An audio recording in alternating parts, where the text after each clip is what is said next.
Hey guys! Tonight we are venturing back, way back, into a time when survival itself was a daily, hard fought victory, especially when the days grew short and the nights impossibly cold. We're going to explore how medieval peasants, the vast majority of the population, faced and somehow endured the very coldest nights of the year. Imagine the wind, a relentless, icy predator clawing at the flimsy walls of your single room hovel. Picture the darkness, absolute and unyielding, broken only by the sputtering of a meager flame. Your heated blanket and smart thermostat. Not exactly standard peasant issue back then. Frankly, experiencing even one of those nights with their level of preparedness would likely have you begging for a return ticket to the 21st century. So, before you get comfortable, take a moment to like the video and subscribe, but only if you genuinely enjoy what I do here. Your clicks and subs truly do keep this little corner of historical exploration going, and I appreciate every single one of you. And, as always, I'd love to see where you're tuning in from and what time it is you're part of the world. It's always a quiet thrill to see our community spanning the globe.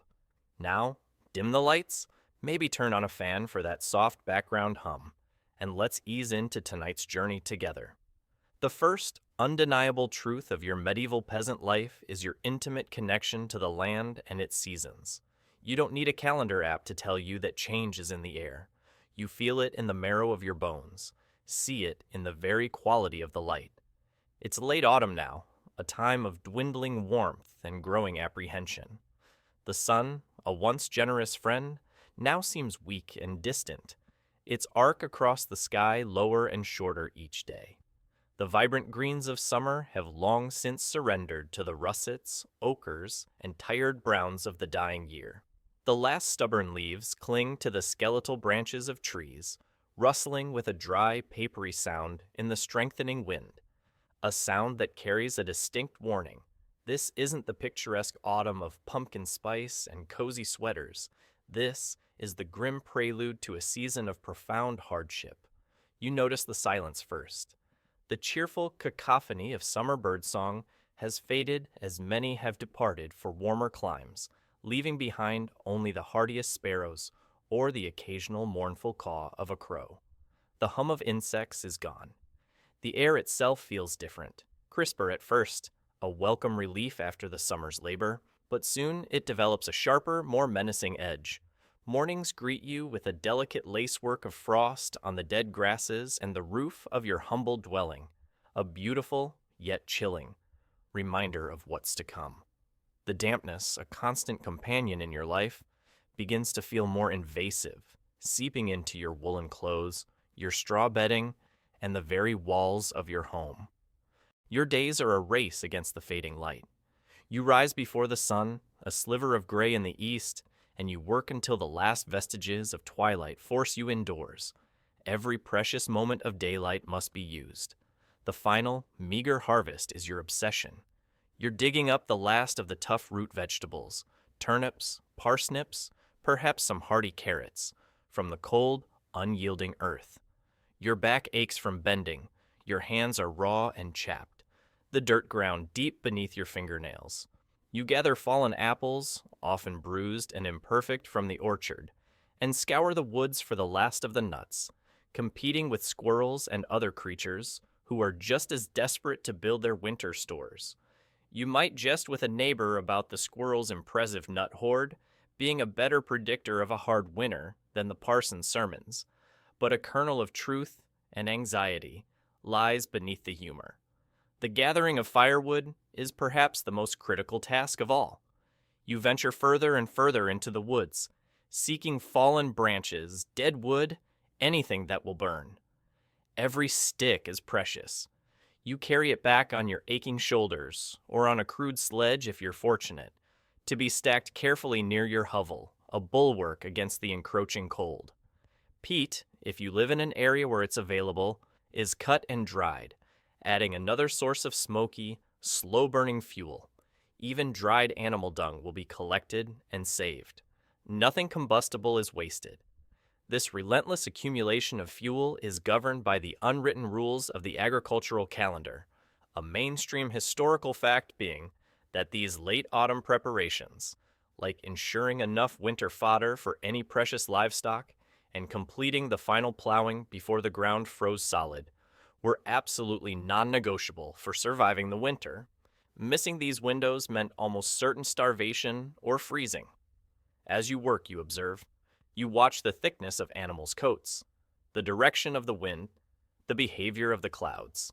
Folk beliefs and weather lore, a quirky tidbit of peasant life, offer their own insights into the coming winter's severity.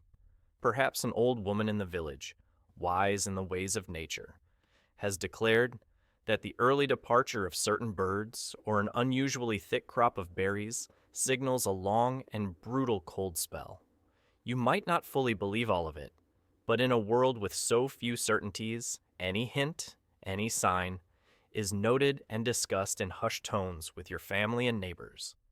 Winter is coming isn't just a dramatic line from some fantastical tale for you. It's a yearly, terrifyingly real pronouncement that dictates your every waking thought and action. The very air begins to smell different. The rich, earthy scent of decay from fallen leaves, the sharp tang of wood smoke that now hangs almost permanently in the air, the metallic hint of impending snow. Your small single-room dwelling, which we'll explore in more detail soon, offers little real protection yet. You might already be stuffing dried moss or rags into the more obvious cracks in the wattle-and-daub walls, a small, almost futile gesture against the inevitable. Historians still argue whether the medieval peasants' perception of these subtle seasonal changes and their desperate preparations stemmed from an intuitive, deeply ingrained ecological wisdom, far more attuned to nature's minutiae than our modern, technology-buffered senses generally allow, or if their constant underlying anxiety about survival simply magnified the significance of ordinary autumnal observations into omens of impending doom. The mood is one of quiet, grim determination. There's a sense of drawing inwards, of battening down the hatches. The boisterous communal activities of summer and early autumn harvest festivals give way to a more subdued, watchful existence. You know that the coming months will test your endurance, your resourcefulness, and your faith to their very limits. The icy omen of winter is no longer just a distant threat. It's a palpable presence. Its breath cold on the back of your neck. Its shadow falling longer and darker with each passing day. The world is shrinking, and the fight for warmth, for light, for life itself, is about to begin in earnest. The crisp, foreboding air of late autumn, which we just felt nipping at your senses, has now fully surrendered to winter's iron grip. The landscape outside is stark. The trees bear skeletons against a bruised sky, and the sun, a pale disk, offers little more than a fleeting, watery light. Your attention, and indeed your entire existence, now turns with desperate focus towards your primary refuge from this bitter onslaught, your home, your medieval peasant hovel. But as you cross its threshold, seeking solace, your home is likely a single-room affair, constructed with wattle-and-daub walls. Imagine a sturdy timber frame, perhaps a cruck frame, with pliable young branches or split timbers, the wattle, woven between the upright posts like a giant rustic basket. This framework is then daubed, both inside and out, with a thick mixture of clay, soil, straw, and perhaps even animal dung, which acts as a binder. This is your state-of-the-art medieval insulation, and while it's better than nothing, it's porous, prone to cracking, and a terrible insulator by any standards we'd recognize. The roof above your head is probably thatched with thick layers of straw or reeds, which, when well-maintained, can shed water effectively. But well-maintained is a luxury, and patches of damp or even outright leaks are common, especially as winter storms rage. The floor beneath your feet? Packed earth. Cold, invariably damp, and uneven. It's the original rustic charm, if by charm you mean perpetually chilled toes. The windows are small, strategically undersized to minimize heat loss, but this also means they let in very little precious daylight during the short winter days. Glazed windows are an unimaginable luxury for a peasant. Your window openings might be covered with wooden shutters, often ill-fitting and prone to rattling in the wind, or perhaps with stretched animal hides, oiled linen, or parchment, which allow a faint, gloomy light to filter through but do little to keep out the bitter cold. Your door is a simple wooden affair, likely also prone to drafts around its edges. You'll become intimately familiar with which way the wind is blowing by the specific symphony of whistles and moans emanating from every crack and crevice. It's less a secure barrier and more a suggestion of an entrance. This single room is your world during the long winter nights. It's where you eat, where you sleep, where you attempt to carry out any indoor chores by the meager light available, and where your entire family crams together for warmth.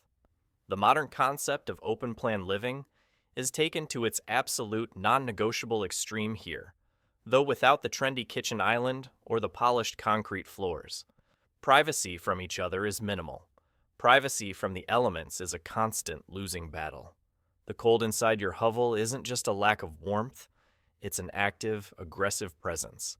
It seeps up from the earthen floor, radiates from the damp walls, and slithers in through countless unseen gaps.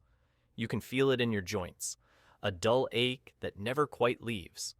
On the very coldest nights, frost might even form on the inside of the walls, a delicate, icy tracery that serves as a beautiful but terrifying reminder of just how thin the barrier between you and the freezing outdoors truly is.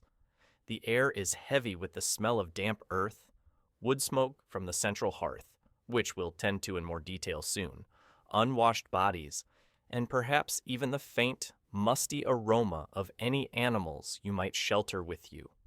It's a rich olfactory tapestry, though probably not one you'd choose to bottle as a perfume. The sounds of a winter night are amplified by your flimsy shelter. The wind doesn't just blow outside, it howls and shrieks like a banshee, rattling your shutters, plucking at the thatch, and sometimes sending little eddies of snow or freezing rain swirling into the room. You might hear the drip, drip, drip from a leaky patch in the roof, a monotonous sound that promises more dampness and more cold. And then there are the creaks and groans of the timber frame itself, protesting against the assault of the storm. You might try to tell yourself it's just the house settling, but in the dead of a freezing night, every sound can feel like a threat.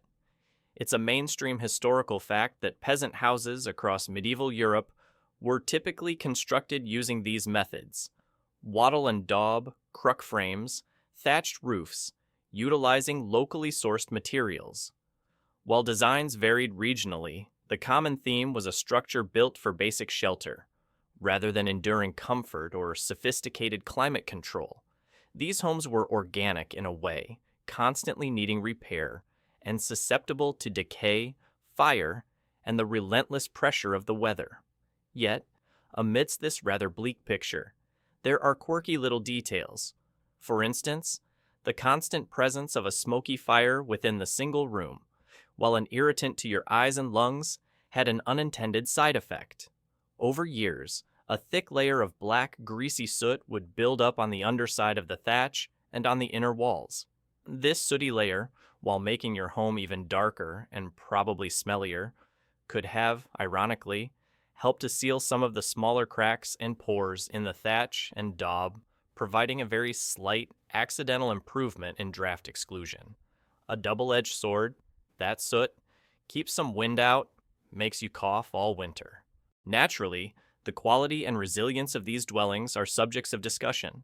Historians still argue whether the typical medieval peasant hovel, despite its evident flaws by modern standards, represented an ingenious and resourceful adaptation to extremely limited available materials and harsh environmental constraints, maximizing what little they had to create functional shelter, or if it was primarily a stark and unavoidable indicator of profound material poverty and the oppressive social and economic structures that systematically denied peasants access to better resources and building knowledge.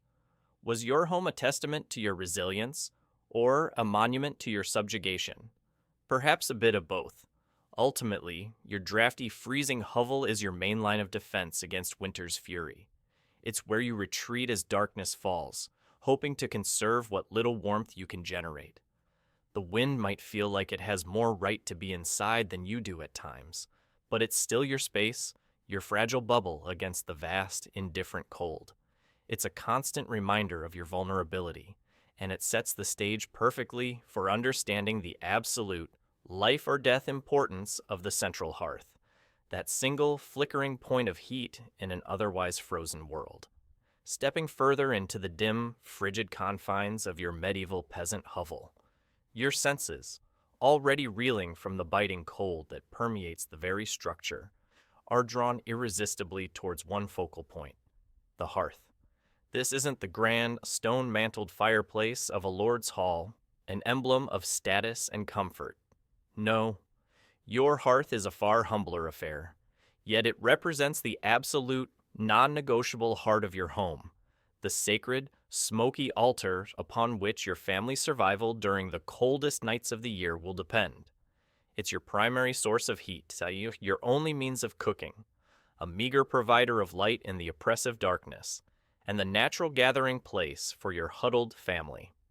Physically, it's often little more than a designated patch on the packed earth floor, perhaps slightly depressed or ringed with a few carefully placed stones or hardened clay to contain the precious flames. In some slightly more upscale hovels, if one can even use that term, there might be a slightly raised platform of stone or clay. Above it, there's no artfully constructed chimney to whisk the smoke away. Instead, a simple hole in the thatched roof, often directly over the fire, or sometimes just the gaps in the thatch and walls themselves, serve as the only exit routes for the prodigious amounts of smoke your fire will generate. This, as you can imagine, leads to a permanently hazy, eye-watering atmosphere indoors, a signature scent of medieval peasant life, part wood smoke, part damp earth, part unwashed everything. Your life, especially in the lead-up to and during winter, revolves around feeding this hungry beast. Fuel is an obsession. Wood is the ideal, of course, but good, dry, seasoned hardwood that burns long and hot is often a luxury. As a peasant, your rights to gather wood are typically restricted. You might have permission to collect dead wood, fallen branches, and twigs from the lord's forests or common lands, a practice known as estover. This means long, arduous hours spent scouring the frozen woods, often in bitter weather, for anything combustible. Every stick, every branch, is a small victory against the encroaching cold. If you live in an area with peat bogs, dried peat becomes a vital fuel source, though it burns with a particularly acrid, lingering smoke. And then there's dried animal dung. Yes, the carefully collected and dried droppings of your own livestock, or even those foraged from the fields. It's a surprisingly effective, if rather fragrant, fuel when wood and peat are scarce. You can't afford to be squeamish when the alternative is freezing in the dark. It gives a whole new meaning to waste not, want not. Managing the fire is a constant, demanding art. Each morning, often in the pre-dawn chill after a night where the fire has been banked down to mere embers to conserve fuel and hopefully not go out entirely, the task of rekindling it begins. You'd carefully uncover the glowing remnants, adding tiny, dry twigs or scraps of birch bark as tinder, and then gently blow, coaxing the embers back to life. A tinderbox containing flint, steel, and some charred linen or dry fungus like amew is a precious possession. Losing your fire completely on a brutally cold night is a near disaster. Throughout the day, the fire needs regular feeding, a delicate balance between conserving your precious fuel stocks and generating enough heat to make a noticeable difference in your small, drafty space. Your medieval smoke alarm? That would be your own coughing fit, or your eyes streaming so badly you can barely see. When the fire is burning well, it creates a small, blessed bubble of relative warmth in its immediate vicinity. This is where the family will cluster, turning themselves like human spits to expose different sides to the heat. Above the flames, A single iron pot might hang from a hook or tripod, simmering with the perpetual pottage that forms the mainstay of your diet. The fire offers some light, though its flickering, dancing shadows often make the unlit corners of your hovel seem even darker and more mysterious. You might try to dry damp woolen clothes near it, a slow process that requires constant vigilance to prevent them from scorching or catching fire. A very real danger with open flames and thatched roofs. The centrality of the hearth to survival imbued it with an almost sacred significance beyond its practical uses. While not necessarily involving formal religious rituals for most peasants, there was often a strong sense of respect for the fire. A quirky tidbit from folklore suggests that many peasants held superstitions about letting the hearth fire die out completely, believing it could bring bad luck to the household, or that it was an insult to the household spirits or lairs that some believed still lingered from older pre-Christian traditions. Keeping the embers alive overnight wasn't just practical, it was a way of keeping hope and home alive. The open central hearth, a mainstream historical fact, was the standard in most Northern European peasant dwellings throughout much of the early medieval period. Proper wall fireplaces with chimneys were a later innovation, appearing first in castles and monastic buildings, and only very gradually, if at all, filtering down to the homes of the poorest peasants before the early modern era. So, for you, living with the constant presence of smoke is simply a non-negotiable part of life. The health implications of this are, of course, significant. Imagine spending months on end in a poorly ventilated room filled with acrid wood smoke. Chronic coughs, eye infections, and more serious respiratory ailments would have been incredibly common. Indeed, historians still argue whether the chronic, lifelong exposure to high levels of particulate matter from domestic wood smoke within these poorly ventilated peasant homes contributed far more significantly to the prevalence of respiratory diseases, reduced lung function, and ultimately shortened life expectancy among the medieval peasantry than has often been fully acknowledged in broader historical studies of medieval health and demography. So, your hearth is your lifeline, your smoky, demanding, and often temperamental companion through the long, dark, freezing nights of winter. It's a hungry pet you must constantly feed, a fickle deity you must appease with offerings of precious fuel. It tethers you to your hovel, demanding your attention, but in return, it offers that small pocket of warmth, that ability to cook your meager food, that flickering light against the overwhelming darkness. It's a deeply flawed, inefficient system by any modern measure, but in your world, it's the difference between a night of shivering misery and a night where survival feels just that little bit more attainable before you even begin to think about the layers of itchy wool you'll need to pile on. The sacred smoky hearth, which you've just so diligently tended, offers a small pocket of less than freezing air in your peasant hovel, but its reach is frustratingly limited. Step more than a few feet away, and the gnawing chill of the winter night reasserts its dominance. So, your next line of defense, your personal wearable fortress against the bitter cold, is your clothing. And in medieval Europe, especially for a peasant like yourself, that means one thing above all others: wool. Lots and lots of wool. It's your itchy, smelly, but absolutely vital armor. Forget the soft merino or cashmere blends you might dream of. The wool available to you is a far cry from such luxuries. It's coarse, homespun, often shorn from hardy, less pampered sheep. The fibers are thick, uneven, and possess a distinct, shall we say, character. This character comes partly from the natural lanolin, the greasy secretion from sheep's wool, which hasn't been entirely scoured out. This lanolin offers a degree of water resistance, handy when you're caught in a freezing drizzle.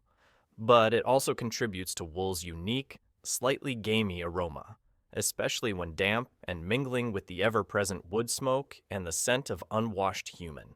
It's an all-natural multi-purpose fabric, your medieval performance wear. Keep some rain out, keep some warmth in, and definitely keeps people from standing too close if it's been a while between laundry days, which, let's be honest, it always is. Your primary garment, worn day and night during the coldest spells, is your woolen tunic. It's likely a simple T-shaped garment, perhaps knee-length or a little longer, pulled on over your head. The color's probably a drab, undyed shade of gray, brown, or off-white, or perhaps dyed with cheap, locally sourced plant dyes, resulting in muted greens, yellows, or russets. Beneath this, if you are moderately fortunate, you might have an undershirt made of coarse linen.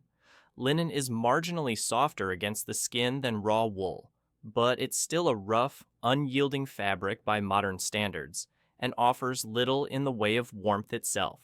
Its main job is to provide a slight buffer against the relentless itch of the wool and to absorb some of your body's sweat and oils, thereby, in theory, extending the wearable life of your woolen outer layer between its infrequent washings. But one layer of wool is rarely enough on the coldest nights. You rely on the principle of layering, piling on whatever garments you possess. Perhaps you have a second, older, more patched tunic to wear over the first. A woolen cloak or mantle, essentially a large piece of woolen cloth, might be draped over your shoulders and secured with a simple pin or tie. If you own woolen hose or leggings, you'll certainly be wearing them, perhaps with additional strips of wool or cloth wrapped around your lower legs for extra insulation. It's not exactly a fashion statement, unless the statement is, I am very cold and wearing every single textile I own, regardless of its original purpose or current state of repair. Your head is another crucial area for heat conservation. You'll likely wear a woolen coif or hood, even indoors, and certainly when you attempt to sleep. This might be a separate item or part of your cloak. Similarly, your feet, if not already covered by your hose, would be wrapped in woolen cloths or crude woolen socks, stuffed into your simple leather shoes or clogs during the day, and kept on at night. Leaving your extremities exposed is an invitation for the cold to seep into your very core. The condition of these woolen garments is, as you can imagine, far from pristine. New clothing is a rare luxury. Most of what you wear is heavily patched, mended countless times, and possibly handed down through several family members. Holes are darned, tears are stitched, and thinner patches are reinforced with scraps from even older, more dilapidated garments. And washing these heavy woolen items? That's a major, infrequent undertaking, requiring precious fuel to heat water, harsh lye soap if available, and a lot of physical effort. Consequently, your clothes are rarely truly clean. They are stiff with accumulated grime, smoke, and sweat, and are often a welcoming habitat for fleas and lice, your constant companions. Remember them from your straw bed? The wool itself, to be as effective as possible, often underwent a process called fulling. This is a quirky, earthy tidbit of medieval textile production. After wool was woven into cloth, it would be subjected to a prolonged process of pounding and scouring in water, often with an alkaline agent to help felt the fibers together. This agent, believe it or not, frequently included stale urine, collected for its ammonia content. The cloth was trodden by foot, hence walkers as a term for fullers, or beaten with wooden hammers. This process matted the wool fibers, making the cloth denser, thicker, and significantly warmer and more water-resistant. So, that extra bit of warmth might have come with a rather pungent history. The importance of wool to the medieval economy, particularly in places like England and Flanders, is a mainstream historical fact. Sheep farming was widespread, and the wool trade was a major source of wealth for landowners and merchants. The entire process, from shearing the sheep to carding and spinning the wool, often done by women in their homes, to weaving it on looms and then fulling and dyeing it, involved a huge portion of the population. Your very survival on a cold night is directly linked to this vast, ancient industry. Yet, even wrapped in multiple layers of this lanolin-rich, possibly fulled, but undeniably itchy and heavy wool, the cold of a medieval winter night still finds its way in. The wool traps some air, creating an insulating layer, but the drafts in your hovel, remember those from, can cut right through it. If your clothes get damp from snow, rain, or even just the pervasive dampness of your home, the wool becomes incredibly heavy and loses much of its insulating property, clinging to you like a cold, sodden sheep. Historians still argue whether the famed hardiness, often attributed to medieval peasants in surviving such harsh conditions, was a result of genuine physiological adaptations developed over generations of exposure to cold, or if it was primarily a reflection of their stoic endurance, a learned acceptance of chronic discomfort that masked significant underlying health compromises, and a constant struggle against hypothermia. So, you sit by your smoky hearth, or lie on your straw pallet, a multi-layered, woolen, and probably quite fragrant human onion. Every movement is a rustle and a scratch. The weight of the clothes is considerable. The itch is a constant low-level torment.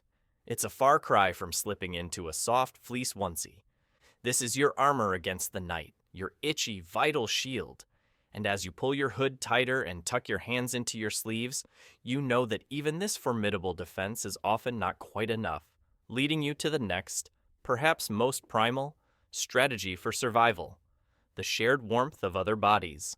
So, there you are, swaddled in your layers of coarse, itchy wool, your personal, wearable armor against the relentless cold of the medieval winter night. You've done your best to block the drafts in your flimsy hovel, and the smoky hearth offers what little comfort it can. But even with all this, the profound, bone-chilling cold, especially on the very harshest nights of the year, still seeps in, threatening to overwhelm your body's ability to generate its own warmth. Your final, most primal strategy for survival now comes into play: the shared, life-giving heat of your own family. It's time to huddle. Forget any notions of private bedrooms, individual beds, or even personal space as you understand it. For you, a medieval peasant, your sleeping arrangement is a communal affair, dictated by necessity rather than preference. Your entire family, you, your spouse, your children, perhaps an elderly parent or a dependent relative, will share a single sleeping area. This bed is likely a simple straw-filled pallet, a large sack made of coarse cloth stuffed with whatever dried grasses or straw you could gather. It lies directly on the cold, damp earthen floor we talked about in, or perhaps on a very low, crude wooden frame if your dwelling is slightly more advanced. This straw is lumpy, dusty, and an ideal home for those fleas and lice we've already acknowledged as your constant, unwelcome companions. Over time, it compacts, gets damp, and probably develops a rather distinctive, musty aroma, mingling with the other scents of your single-room existence. As the last embers of the hearth, your precious smoky fire from, begin to die down, or are reluctantly banked for the night under the curfew rule, the family prepares for this nightly ritual of communal sleeping. There's no elaborate bedtime routine here. You simply shed any outer, particularly muddy or wet garments, if you have any to spare, and then arrange yourselves on the shared pallet. The children, being the smallest and most vulnerable to the cold, are usually placed in the middle, sandwiched between the warmer bodies of the adults. It's a human jigsaw puzzle, a nightly negotiation for a position that offers a fraction more warmth or a fraction less of a protruding elbow or knee. The air fills with the sounds of this close quarters living, the rustling of straw, the inevitable coughs and sniffles, and soon enough, the varied and often robust snoring patterns of your loved ones. It's a veritable symphony of survival, or perhaps just a very medieval white noise machine. The primary purpose of this huddle is, of course, shared body heat. In a freezing, drafty room with minimal insulation and no external heat source for much of the night, the collective warmth generated by several human bodies pressed together can literally be the difference between life and death, especially for the very young or the very old. This is a fundamental, animalistic response to extreme cold, a strategy as old as humanity itself. You press close, drawing comfort not just from the slight reduction in chill, but also from the simple presence of others enduring the same hardship. The bedding itself is as meager as the bed. You might have one or two rough woolen blankets, heavy and scratchy, to pull over the entire group. Animal skins, if you've been fortunate enough to acquire any through hunting or trade, offer excellent insulation, though they too come with their own particular smells and textures. Often, the cloaks and mantles worn during the day are repurposed as extra layers of covering at night. Every scrap of textile is precious. There's no pillow menu here. Your pillow is likely a bundle of rags, your own arm tucked beneath your head, or perhaps just the slightly less lumpy section of the straw pallet. You'd probably dream of a slightly less lumpy section, actually. To manage this communal bed, a quirky tidbit is the occasional use of a bedstaff. This was a simple wooden pole that could serve various purposes. It might be used to smooth out the straw within the pallet to create a slight, almost symbolic ridge or separation between different sleepers if desired, though closeness was usually the goal for warmth, or, more practically, to tuck the heavy blankets and furs more securely around the huddled group, sealing out some of the drafts that constantly tried to sneak in. This practice of communal sleeping, a mainstream historical fact, wasn't confined just to the poorest peasant families. While nobles had grander beds, the concept of private sleeping chambers for all but the very highest status individuals was slow to develop. Servants often slept on pallets in the great hall or at the foot of their master's or mistress's bed. Retainers might sleep in the same room as their lord for security. Privacy, as we cherish it today, was a far less developed concept, and often a far less practical one, especially when warmth and safety were paramount. Of course, this intimate arrangement isn't without its significant drawbacks, beyond the obvious lack of personal space. Illness, a constant threat in your medieval life, could spread like wildfire through a family huddled together in such close contact. A cough from one person quickly becomes a cough for all. The aforementioned fleas, lice, and other potential pests also enjoyed this communal warmth and had easy access to multiple hosts. And while shared body heat is beneficial, being crammed together can also lead to its own discomforts. An errant kick from a restless child, the oppressive weight of someone else's arm, or finding yourself on the cold, drafty outer edge of the huddle. There was likely a subtle, unspoken pecking order for the warmest, most protected spots. Historians still argue whether the pervasive practice of family co-sleeping in peasant households primarily fostered strong familial bonds, a deep sense of collective security, and emotional resilience in the face of shared hardship, or if the intense, unrelenting lack of privacy and constant physical proximity, combined with other stressors, may have contributed to underlying social tensions, interpersonal friction, and unacknowledged psychological stresses within the family unit. Was it a cozy huddle of love, or a claustrophobic pile of necessity? So you lie there, a small, warm island of humanity in a vast, cold, and indifferent night. You are pressed close to your kin, feeling their breath, their slight movements, sharing not just a space, but a desperate collective will to survive until morning. It's the medieval version of a king-sized bed, except it's mostly straw, definitely not kingly, and the occupants are all hoping they don't accidentally kick the baby out into the cold. This is survival at its most fundamental, a testament to the enduring power of shared warmth when all other defenses against the frozen dark begin to fail. Pressed close against your family on that shared straw pallet, a small knot of humanity battling the immense, uncaring cold of the medieval winter night, you find that even this collective warmth might not be enough. The drafts from your poorly sealed hovel, which we shivered through in, still find their way in, and the meager heat from the banked hearth, your precious smoky fire from, has long since dissipated into the frigid air. As the temperature plummets further, and the wind howls like a hungry wolf outside your door, a desperate and frankly rather unappealing thought begins to form in your mind. perhaps it's time to invite in some beastly bedfellows. This isn't a decision taken lightly.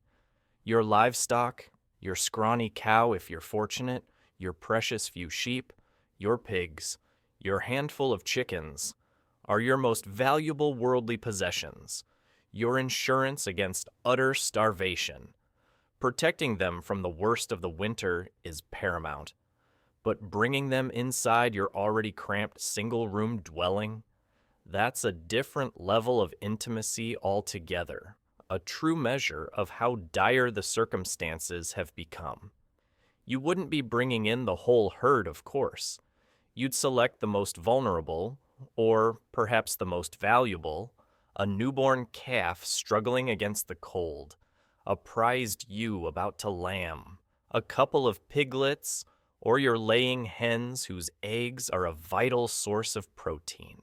The primary motivation is twofold. Firstly, the animal's own survival. Extreme cold can be just as deadly for them as it is for you, and losing an animal to frostbite or illness is a devastating economic blow. Secondly, and perhaps more pressingly on these coldest nights, is their body heat. Even a few small animals can generate a surprising amount of warmth, and in a poorly insulated hovel, every single degree matters. Their warm bodies, their steamy breath, can raise the ambient temperature in your shared space by a crucial, life-saving margin. It's a primitive form of biological central heating, if you will. So, where do these new, four-legged, or two-legged and feathered members of the household stay? There's no guest room, clearly. They are brought into your single living, eating, and sleeping space. Perhaps you can rig up a small makeshift pen in one corner with a few rough planks or some wattle hurdles. Chickens might roost on a beam overhead, occasionally dropping unwanted gifts onto whatever lies below. A calf or a piglet might simply be tethered near the slightly warmer area by the now extinguished hearth, or even, in the most desperate of circumstances, find a spot near your own straw pallet. Your open-plan living just got a whole lot more organic. The benefits are undeniable, at least in theory. A marginally warmer room, and your precious animals are safe from the worst of the storm and any prowling predators like wolves or foxes. But the drawbacks? Oh, the drawbacks are significant and will assault your senses with a vengeance. Remember the already complex aroma of your hovel, the wood smoke, the damp earth, the unwashed wool, the stale human smells we've already contemplated. Now, add to that the rich, earthy scent of manure, the pungent tang of animal urine, the damp, gamey smell of wet fur or feathers.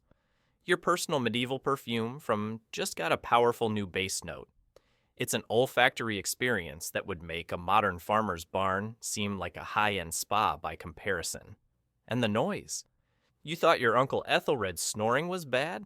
Wait until you've got a piglet snuffling and grunting contentedly, or discontentedly, a few feet from your head, or a restless calf bumping against its tether, or chickens deciding that 3 a.m. is the perfect time for a bit of a cluck and a flutter.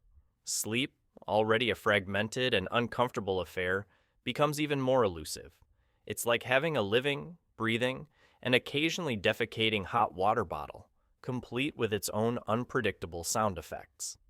Hygiene, already a challenging concept in your daily life, takes a further nosedive. Animal waste inside your living space is an unavoidable consequence, attracting more flies and other pests and significantly increasing the risk of disease transmission between animals and humans. Those zoonotic diseases we hear about, this is prime incubator territory. Yet, despite these very real and unpleasant downsides, the practice was not unheard of, especially in certain regions or during particularly brutal winters. The concept of the longhouse, or byre dwelling, a mainstream historical fact in some early medieval Northern European cultures, saw humans and their livestock explicitly sharing the same long building, often separated only by a partition. While your individual peasant hovel is a much smaller, cruder affair, the underlying principle of keeping animals close for mutual benefit in harsh conditions persisted. There's even a rather charming, if medically dubious, quirky tidbit from folklore that the warm, moist breath of a cow, if you were lucky enough to have one share your space, was considered wholesome and even beneficial for those suffering from lung ailments. One imagines the cow's opinion on the matter was rarely consulted. The decision to bring your animals indoors was a constant, agonizing calculation of risk versus reward. How cold is too cold for the sow and her new litter? Can you afford to lose that lamb? Is the tiny bit of extra warmth they provide worth the smell, the filth, and the risk of sickness to your own children? Historians still argue whether the sheltering of livestock within medieval peasant dwellings during extreme winter conditions was a widely accepted, pragmatic, and relatively common survival strategy passed down through generations, or if it was a far more desperate, infrequent last resort measure, indicative of particularly acute environmental pressures and profound economic vulnerability. So, you lie there in your hovel, a true Noah's Ark of shared misery and warmth. Your family is pressed around you, and just beyond, you hear the soft grunts of a piglet, the rustle of a tethered calf, the occasional sleepy cluck from the rafters. The air is thick, the sounds are diverse, and the floor is undoubtedly compromised. But the temperature might be just a degree or two less brutal. It's a fragile, smelly, noisy truce with the elements, bought at the cost of almost every modern notion of comfort and sanitation. And as you try to drift off, you might find yourself wondering whose snores are louder, your spouse's or that prize pig you're hoping will see you through to spring. This unique, beastly partnership is another testament to the sheer tenacity required to survive the coldest nights, a survival that depends heavily on the fuel you put into all these shivering bodies, human and animal alike. Huddled together with your family, and perhaps a few select members of your precious livestock, you've created a small, smelly, noisy, but hopefully marginally warmer microclimate within your peasant hovel. This fragile ecosystem of shared warmth, as we explored in, is a testament to your desperate ingenuity. But all these living bodies, human and animal alike, need fuel to generate that heat, to keep the internal fires burning against the relentless assault of the winter cold. So, your attention now turns to your winter pantry, a collection of preserved, often monotonous foods that stand between your family and starvation during these leanest, coldest months of the year. Forget the fresh abundance of summer and autumn harvests. Your winter diet is a testament to foresight, hard labor during the warmer months, and the ancient arts of preservation. Your pantry isn't a well-stocked room with neat shelves. It's more likely a few sacks of grain stored in a corner, hopefully away from the hungriest rats. Some root vegetables buried in a clamp outside or in a shallow pit beneath your floorboards, and perhaps a few strings of dried herbs or onions hanging from the smoky rafters. The absolute cornerstone of your diet, the staff of your meager life, is grain. This means barley, oats, or perhaps rye, laboriously threshed and stored after the autumn harvest. Most of this will be ground into coarse flour, perhaps at the Lord's mill, for which you'll pay a portion as a toll, to make your daily bread. This isn't the light, airy loaf of modern dreams. It's a dark, dense, heavy bread, often gritty, that requires serious chewing. It's sustenance, pure and simple. The rest of your grain will form the base of that other medieval peasant staple, pottage. This ubiquitous, all-purpose stew, which we've encountered before, takes on a particular character in winter. With fresh greens long gone, your winter pottage is a lumpy, simmering concoction of your stored grains, dried peas or beans, and whatever hearty root vegetables you have left, turnips, parsnips, and the occasional onion. Flavorings are minimal. A pinch of salt if you can afford it, perhaps some dried herbs like thyme or sage that you gathered and preserved. Is that a turnip you taste, or just a very hopeful potato-shaped rock from the bottom of the storage pit? It's often hard to tell, and after weeks of the same fare, perhaps you stop trying. If you were fortunate enough to slaughter a pig in the autumn, a major event for any peasant family, then carefully salted or smoked cuts of pork might provide a rare taste of meat. Every part of the animal would be used, nothing wasted. Strips of bacon or fat, heavily preserved, might be added sparingly to the pottage for flavor and precious calories. If you live near a river or lake, some smoked or salted fish might supplement your diet, though fishing rights were often also controlled by the lord of the manor. Game from the forest, deer, boar, even rabbits, was generally off limits, reserved for the nobility.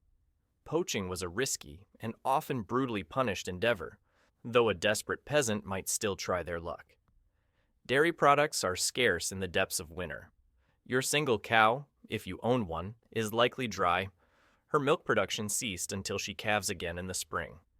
Any surplus milk from the summer and autumn would have been turned into hard cheeses that could last for months, or butter, heavily salted to preserve it. These are hoarded carefully, providing valuable fat and protein. Fruits, too, are a distant memory, unless you manage to dry some apples, pears, or berries during the autumn glut. These would be doled out as rare treats, their shriveled sweetness a ghost of warmer days. It's February. Your definition of fresh is not actively growing visible mold. Yet, to bolster the caloric content of your often meager meals, a quirky but vital tidbit is the use of hedge lard, or winter fat.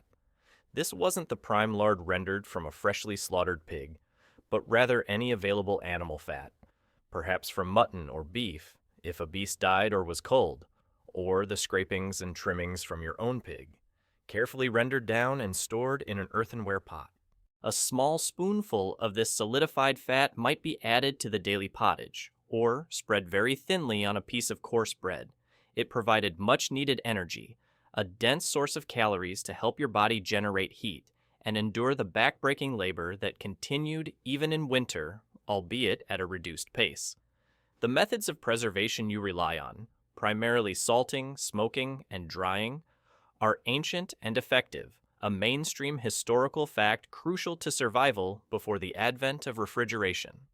Meat and fish would be heavily caked in salt, drawing out moisture and inhibiting bacterial growth, or hung in the smoky eaves of your hovel for weeks, the wood smoke acting as both a preservative and a flavoring agent.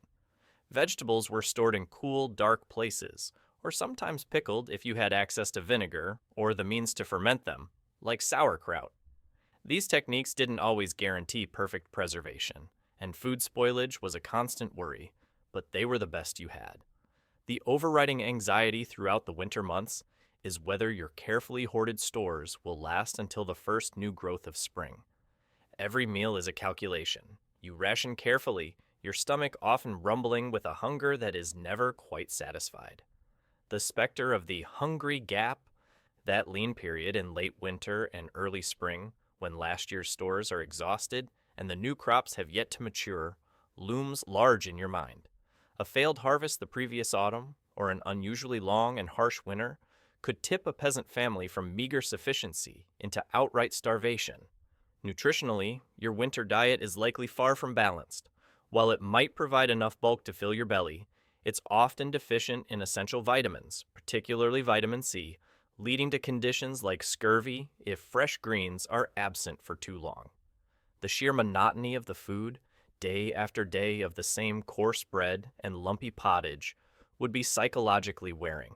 Historians still argue whether the average medieval peasant's winter diet, while undeniably monotonous and lacking in variety, generally provided sufficient overall caloric and nutritional intake for sustained health and the demands of labor through the coldest months, or if periods of significant malnutrition and associated vulnerability to disease were a near annual occurrence for a large segment of the rural population. Ultimately, your winter food is less about culinary delight and more about basic fuel for the shivering machine that is your body. Every mouthful of that bland, salty, smoky, or coarse fare is a small act of defiance against the cold, a tiny deposit of energy to keep your internal fire from being extinguished by the overwhelming chill of the long, dark nights you must still endure.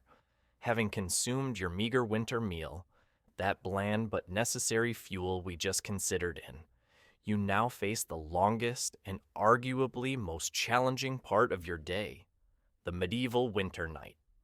The sun, a fleeting visitor even at its zenith, has long since abandoned your world, plunging your hovel and the landscape outside into a profound, seemingly endless darkness. This isn't just the absence of light. It's a thick, almost tangible presence, a heavy cloak that smothers the world and brings with it a pervasive, bone-chilling dampness and a creeping sense of despair. The sheer duration of darkness in winter is something we, with our artificially illuminated lives, can barely fathom. In northern latitudes, you could be facing 16 hours or more of darkness each day. Your internal clock, your very spirit, is governed by this oppressive gloom. The world outside your flimsy walls is a realm of unseen terrors and biting cold, and inside, your attempts to push back the darkness are feeble at best. Your primary source of light during these long evenings, once the hearth fire, your smoky friend from, has been banked low to conserve precious fuel or covered for the night under curfew, is likely the humble rushlight. Remember those? Reeds carefully peeled to leave a strip of pith, then dipped repeatedly in saved animal fat. They burn with a dim, sputtering, smoky flame, casting flickering, dancing shadows that can play tricks on your weary eyes. A single rushlight might only last for half an hour or so, meaning you'd need a good supply to see you through even a small part of the evening. The task of making them is yet another chore, often relegated to children or the elderly.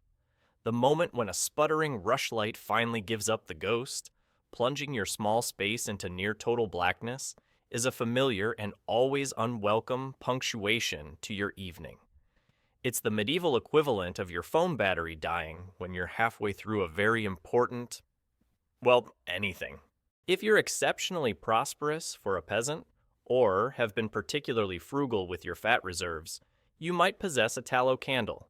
Made from rendered animal fat, these are a step up from rushlights, burning a little longer and a little brighter.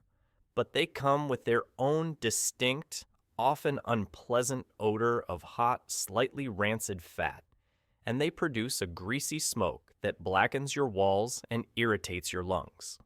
Beeswax candles, with their clean burn and sweet scent, are the stuff of dreams, reserved for the church altar or the Lord's manor. For you, any artificial light is a precious, carefully rationed commodity. A quirky, even more basic alternative to the rushlight was the cruisy lamp, or slut lamp, essentially a shallow dish, perhaps of pottery or iron, filled with oil, usually fish oil or rendered animal fat, with a simple wick, often a piece of twisted moss or cloth resting in it. It provided a very meager, smoky light, but it was cheap and used readily available materials. Then there's the damp. Oh, the pervasive, inescapable medieval damp. It's your constant companion, especially in winter. Remember those wattle-and-daub walls and the packed earth floor of your hovel from? They are magnets for moisture. Rain and melting snow seep into the porous daub and thatch. The earthen floor wicks dampness up from the frozen ground beneath. Condensation from the breath of your huddled family and any animals sharing your space, as we discussed adds to the humidity. The air inside your hovel often feels clammy and cold, a dampness that clings to your woolen clothes, your straw bedding, and seems to penetrate right into your bones. This constant dampness makes the cold feel even more intense, more biting. It encourages the growth of mold and mildew, adding another layer to the already rich olfactory signature of your home, a musty, slightly sour undertone to the dominant notes of wood smoke and unwashed bodies. Your hovel basically has its own built-in, all-natural, and entirely unwelcome humidifier system. What do you do during these endless hours of cold, dark dampness? Productive activity is severely limited. Any intricate craft work that requires good light is impossible. You might try to mend a tool or a piece of clothing by the faint, flickering light of a single rushlight, your eyes straining in the gloom. Storytelling, if anyone has the energy or inclination, might pass some time. The familiar tales a small comfort in the oppressive darkness. Mostly, you huddle, you try to conserve warmth, and you wait. You wait for sleep, which might be fitful and disturbed by the cold and discomfort. You wait for the incredibly slow passage of the night. The medieval extreme sport was probably trying to find the chamber pot in the pitch dark without tripping over a sleeping child or a piglet. The psychological impact of these long dark winters was significant, a mainstream historical fact often reflected in folklore and seasonal festivals. The deep gloom could easily lead to a sense of melancholy or despair. The darkness was not just an absence of light, but a realm where fears, both real and imagined, could take hold.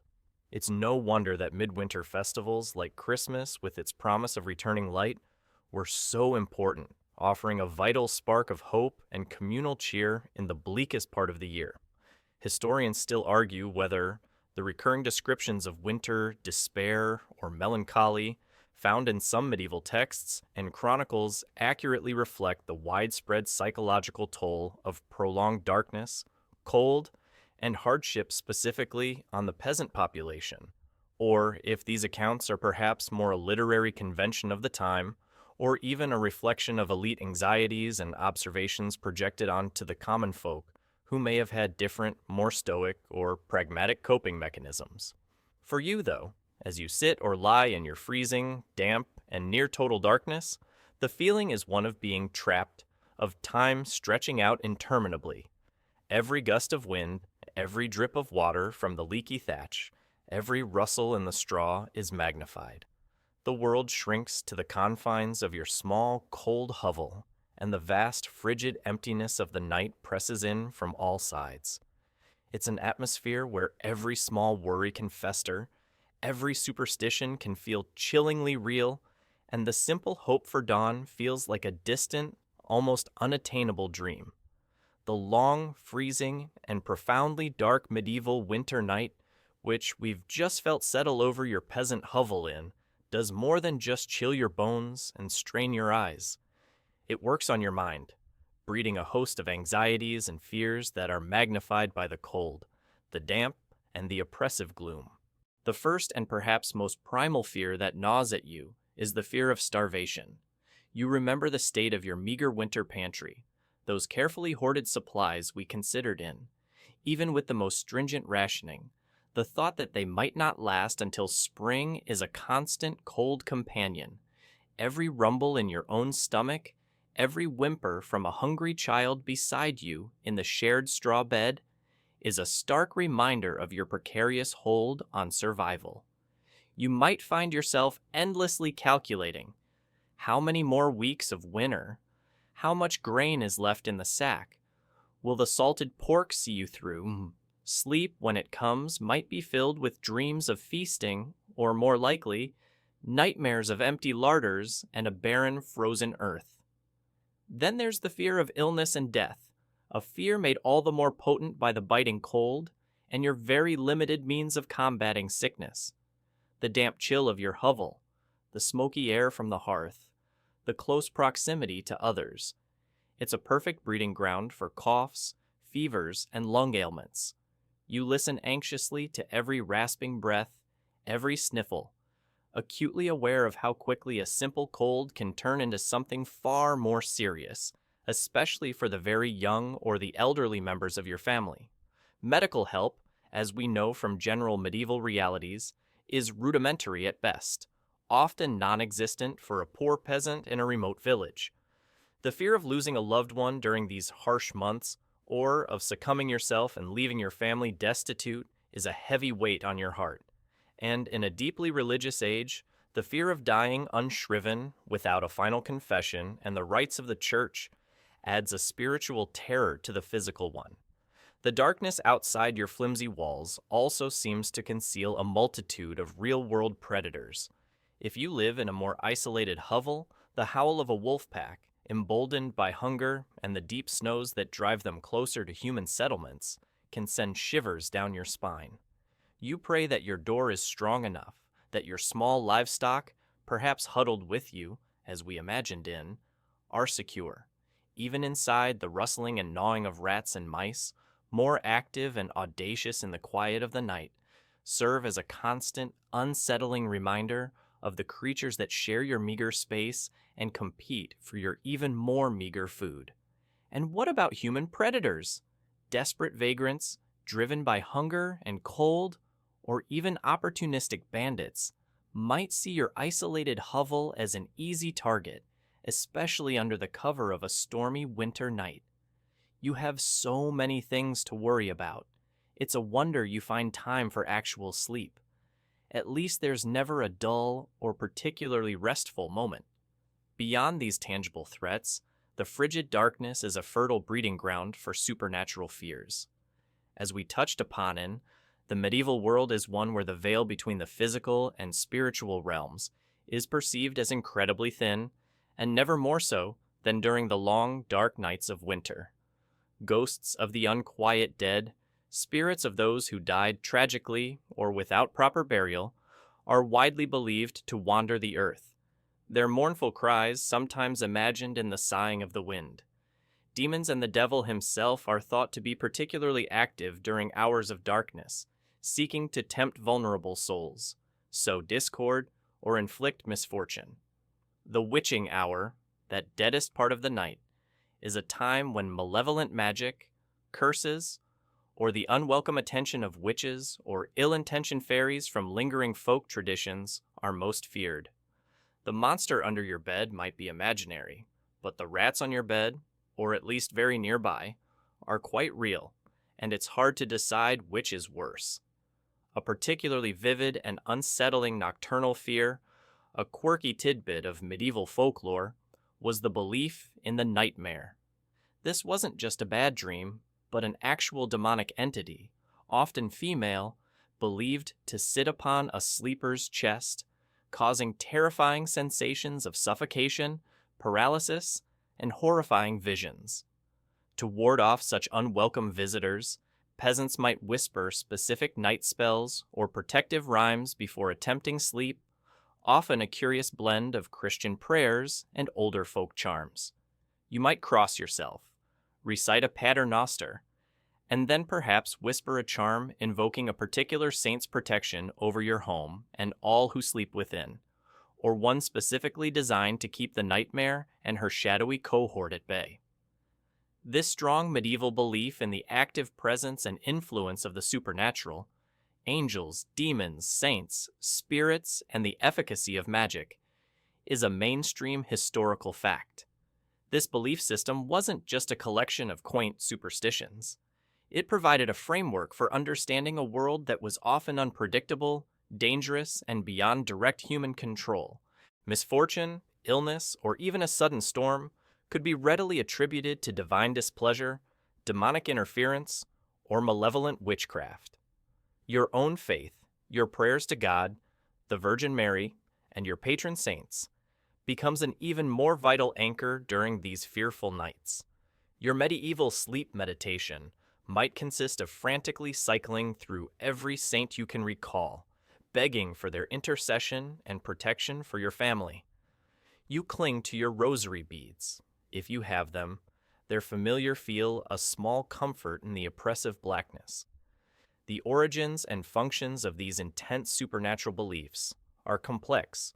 Historians still argue whether the pervasive focus on demonic temptation, witchcraft, and active supernatural evil within the medieval peasant consciousness was primarily a top-down imposition by the Church, aimed at ensuring moral conformity and reinforcing its own spiritual authority, or if it also represented a genuine, bottom-up articulation of lived anxieties and a way for ordinary people to make sense of a precarious and often inexplicable world filled with hardship. So, as you lie there, listening to the wind, the creaks of your hovel, the uneasy breathing of your family, and the rustlings in the straw, your mind is a whirl of fears. The gnawing worry about your dwindling food, The dread of a child's cough turning into something worse, the startle at every unexplained noise from the darkness outside, and the chilling possibility of a ghostly visitor or a demonic whisper. Survival through the coldest nights of the year is as much a mental and spiritual battle as it is a physical one, a constant effort to keep despair at bay and hold on to the fragile hope of another dawn. The chilling fears and anxieties of the medieval winter night, which we just explored are not just figments of your imagination. They are directly fueled by the relentless physical assault of the elements within your own home. Your peasant hovel, as we've established, is a rather porous defense against the bitter cold, and a significant part of that cold comes directly from the cruel, whistling drafts that seem to find their way through every conceivable crack and crevice.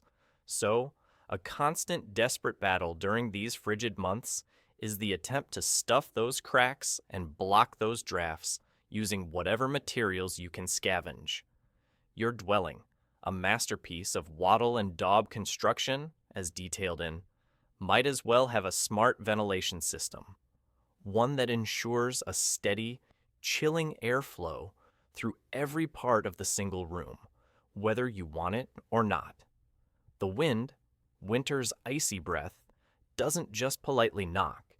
It barges right in, carrying away any precious warmth generated by your smoky hearth, or your huddled family, and replacing it with a fresh blast of freezing air. Your skin prickles as a new draft snakes across the floor, another whispers down from a gap in the thatch, and yet another sneaks in around the ill-fitting wooden shutter on your tiny window. Thus, you become a master, or at least a very persistent apprentice, in the art of DIY draft exclusion. Your materials are whatever the impoverished landscape and your own meager resources can provide. Fresh mud, mixed with a bit of chopped straw or even animal dung for better consistency and binding, is your go-to sealant. You'll spend precious daylight hours, when your fingers aren't too numb to function, daubing this mixture into the larger cracks in your wattle-and-daub walls, pushing it deep into the gaps where the timbers of the frame meet the daub. It's a cold, messy job, and the patches often shrink and crack anew as they dry, requiring constant reapplication. For smaller crevices or for stuffing around the edges of that loose window shutter or the gaps beneath your simple wooden door, you'll use anything you can find. Dried moss, gathered from the woods in less frozen times, is a favorite, as it's pliable and can be wedged tightly. Handfuls of dried leaves, bracken, or even old straw from a decaying section of your bedding pallet might be pressed into service. Scraps of old woolen rags, too tattered even for patching your already patched clothes, your vital armor from, can be stuffed into larger holes. The job of chief draft stopper in your household is a full-time, unpaid internship, and the work is never truly done. If the situation is particularly dire, or if one wall of your hovel faces the prevailing winter wind, you might attempt to bank up earth, turf, or even snow against the outside base of the wall. This provides a temporary partial windbreak and a small amount of insulation, though it also encourages dampness to seep into the lower part of your wall structure. It's a trade-off, like so many of your winter survival strategies. Inside your single room, you might employ further makeshift measures. If you possess any spare animal hides, perhaps from a sheep that didn't survive, or a deerskin acquired through some means, these might be hung against the worst of the walls, or over the window opening at night, acting as a heavy, if somewhat smelly, curtain. Old, threadbare woolen blankets or pieces of sacking could serve a similar purpose. A particularly ingenious, if perhaps less common, quirky tidbit for peasants would be the creation of a simple, movable wind screen. This could be a crude frame of woven wattles, perhaps with some cloth or hide stretched over it, which you could position within your room to create a slightly less drafty corner for the sleeping pallet, or to shield the hearth from a particularly aggressive gust that threatens to extinguish your precious embers. The effectiveness of all these desperate measures is, of course, limited. You're not creating a hermetically sealed, insulated box. Your hovel will still be cold, still be drafty, but every little bit helps. Reducing even a fraction of the icy airflow can make a small but noticeable difference to the ambient temperature in the immediate vicinity of your hearth or your sleeping area. It's about mitigating the worst of the misery, taking the sharpest edge off the cold, rather than achieving anything approaching what we would consider comfort. This constant improvisation and repair demonstrate a key aspect of medieval peasant life, an incredible resourcefulness, and a deep, practical knowledge of the immediate environment. This is a mainstream historical fact. Peasants, despite their lack of formal education or advanced tools, were skilled in utilizing available natural materials to construct and maintain their dwellings and to make small, incremental improvements to their living conditions. Their lives depended on this ingenuity. Naturally, the actual impact of these efforts is a point of consideration. Historians still argue whether the cumulative effect of these numerous, small-scale, peasant-led attempts at draft-proofing and makeshift insulation significantly improved the actual thermal efficiency and habitability of their dwellings during harsh winters, or if such measures, while demonstrating agency and resourcefulness, were largely psychologically comforting acts, providing a sense of doing something in an otherwise overwhelmingly cold and uncontrollable environment. Did that handful of dung-laced mud really make a difference, or did it just make you feel like you were fighting back? The battle against the drafts is a relentless one. As soon as you think you've plugged one particularly vicious offender, the wind, with what feels like malicious intent, seems to find a new entry point. Your hovel, if it had a wind chill factor rating, would probably be classified as actively hostile.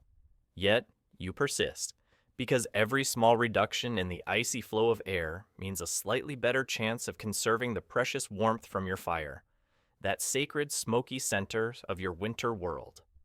And it is to that fire, and the difficult decisions surrounding its nightly existence, that your thoughts will inevitably turn as the curfew bell begins its solemn, chilling call. You've spent a good portion of your day, and indeed many days prior, engaged in that relentless, often frustrating battle against the drafts in your peasant hovel, as we just imagined in Zero. You've stuffed cracks with moss and dung, patched holes with rags, perhaps even banked earth against the windward wall. Every tiny victory against the encroaching winter wind feels significant. And then, as the last vestiges of twilight surrender to the deep, impenetrable darkness of a medieval winter night, a sound rings out through your village or town, a sound that, despite its familiarity, always brings a fresh wave of apprehension. The curfew bell. This is the signal that your primary weapon against the cold, your precious hearth fire, must be subdued.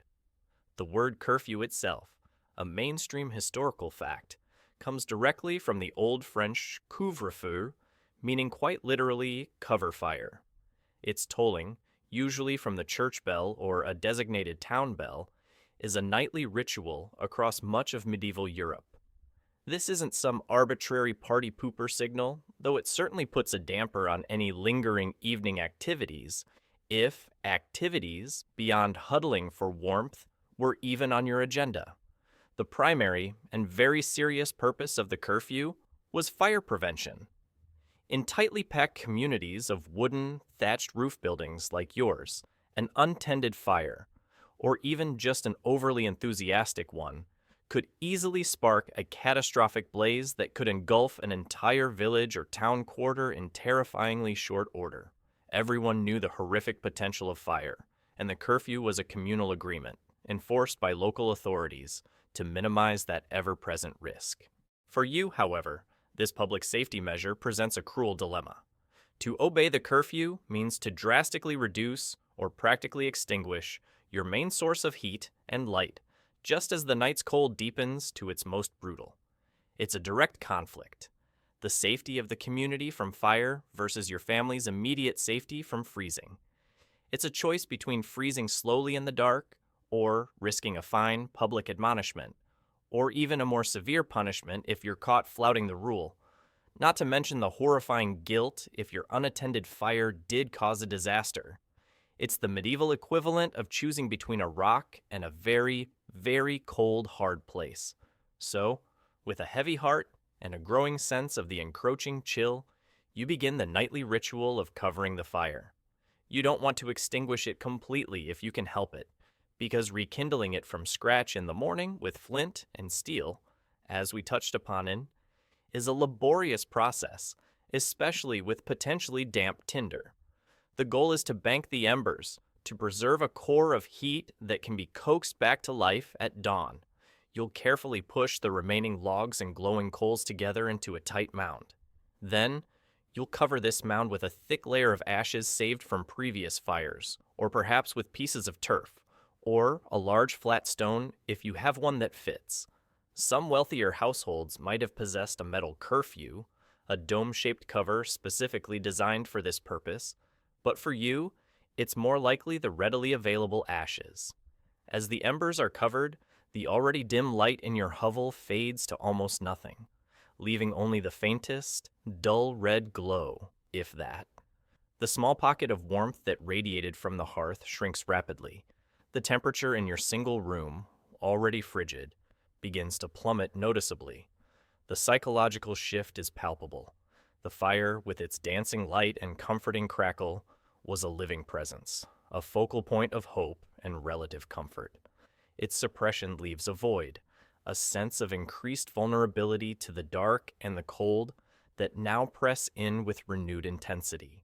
You can almost feel the frost beginning to creep further into the room. The enforcement of the curfew often fell to a local official, perhaps a village constable, or, in towns, the night watchman or bellman, a quirky tidbit being their sometimes elaborate calls. This same bellman we imagined whose calls might announce the hour and the weather, would also be a stern reminder that all fires must be covered. His footsteps on the frozen ground outside, his voice calling out, "Cover your fires and pray to God for a peaceful night," would be a clear signal that compliance was expected. There was no arguing with the bell. It was the voice of communal law and prudence. The risks of not complying properly were significant. Beyond official reprimands, the danger of your own home-catching fire was terrifying enough. A spark from an improperly banked fire could easily ignite the dry thatch of your roof or the wooden timbers of your hovel. And if your fire spread to your neighbors' homes, the consequences, both legal and social, would be devastating. So, you cover your fire, perhaps muttering a prayer that the embers will last the night and that your family will see the dawn, trying to explain to your shivering children that this nightly ritual of inviting the cold in is for their own long-term good, and the good of the entire village that prefers not to become a giant bonfire, is a challenge in parental communication that no modern manual covers. The deeper motivations behind such strict regulations are, as with many historical practices, open to some interpretation. Historians still argue whether the primary driver behind the rigorous enforcement of the couvre-feu in medieval communities was genuinely and solely the pressing need for fire prevention in highly flammable environments, or if it also served, perhaps more subtly, as an effective tool for social control, limiting nocturnal assemblies, curbing disorderly behavior after dark, and reinforcing the authority of local lords or town councils with fire safety acting as a universally acceptable justification. For you, the philosophical debate is irrelevant. The reality is a colder, darker hovel. The last vestige of active warmth is now subdued, and your family is left to face the heart of the winter night with only your woolen layers, your shared body heat on the straw pallet, and whatever meager protection your draft-proofed walls, zero, can offer. The chill deepens, the shadows lengthen, and the long, frozen hours stretch before you, bringing with them the heightened risk of sickness in the unrelenting cold. The curfew bell has long since fallen silent, its last mournful tones swallowed by the vast, indifferent darkness of the medieval winter night. Inside your peasant hovel, the fire, your precious bastion against the cold, as we explored in one, is now a mere collection of carefully covered embers, radiating almost no warmth.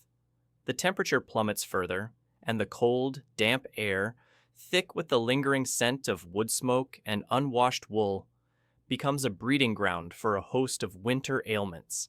Sickness in the frozen dark is not just a possibility, it's an almost inevitable companion. Your body, already stressed from a meager diet, and the relentless physical toil of peasant life, is more vulnerable now than ever. The constant exposure to cold and dampness, the smoky atmosphere within your single-room dwelling, and the crowded sleeping conditions create a perfect storm for respiratory infections.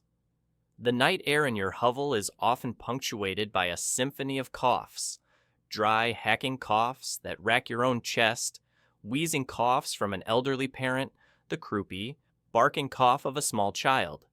Your home's winter package seems to be all-inclusive. Free drafts, complimentary smoke inhalation, and a nightly chorus of bronchial distress. What you might call a common cold can easily escalate into lung fever, what we might recognize as pneumonia or severe bronchitis. A terrifying prospect with no antibiotics, no modern medical support. Beyond coughs and fevers, the raw, penetrating cold brings other miseries.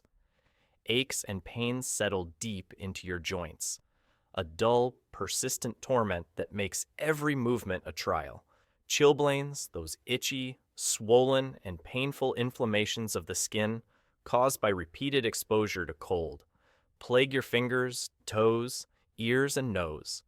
And then there's frostbite, a truly dreaded affliction.